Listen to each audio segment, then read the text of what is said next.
મારું નામ અહેમદ પઠાણ છે અને પર્યાવરણ સંસ્થા ગ્રીન પ્લેનેટ એનો હું સ્થાપક છું. આ સંસ્થાની સ્થાપના 2005માં કરી હતી અને ત્યારથી જે આપણું ભારતનું અને ખાસ કરીને ગુજરાતનું જે જંગલો ઘટી રહ્યા હતા એને મુખ્ય મુદ્દો બનાવીને અમે લોકોએ વૃક્ષારોપણને બહુ મોટું મહત્ત્વ આપ્યું. 21મી જૂન 2024ના રોજ 5 લાખ વૃક્ષો અમે રોપીને ઉછેરી બતાવ્યા. એની સાથે સાથે અમે લોકોએ 60,000 કાપડની બેગો પ્લાસ્ટિક વિરુદ્ધના અભિયાનમાં અમે વિતરણ કરી હતી અને હવે અમે આ દિવાળી પહેલાં 25,000 બેગોનું વિતરણ કરવા જઈ રહ્યા છીએ.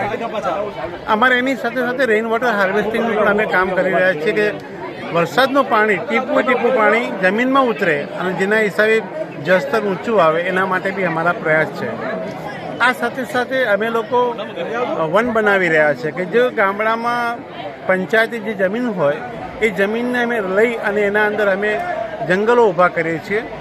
અમે કલોલ પાસે એક શ્રી મુક્તજીવન પર્યાવરણ કવચ બનાવ્યું છે જેના અંદર 7 વીઘામાં 4,000 વૃક્ષોનું જંગલ બનાવ્યું છે કે જેમાં 10,000 જેટલા પક્ષીઓ હાલ રહે છે અને ત્યાં વિવિધ પ્રોગ્રામો પણ ત્યાં થાય છે. તો ગામે ગામ જો હવે જંગલો ઊભા થાય તો ઓક્સિજન આપણો ઓટોમેટિક લેવલ વધશે અને આપણે ગંભીર વસ્તુઓનો સામનો કરી શકીશું.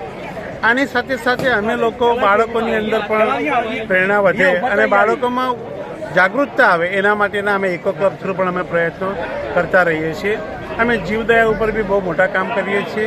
આ સાથે સાથે અમે કાગળ બચાવો, પાણી બચાવો, સેવ ઇલેક્ટ્રિક અને સેવ એનર્જી ઉપર બી અમે કામ કરીએ છીએ.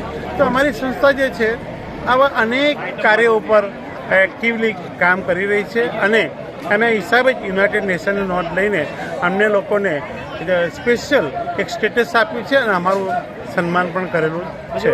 મને વિશ્વાસ છે કે અમારા જેવા અનેક લોકો આ કામ કરે છે અને એના સહયોગથી આપણે પર્યાવરણમાં કંઈક સુધારો લાવી શકીશું અને આપણી આવનારી પેઢીઓને આપણે સુરક્ષિત કરી શકીશું. જય હિન્દ, જય ભારત.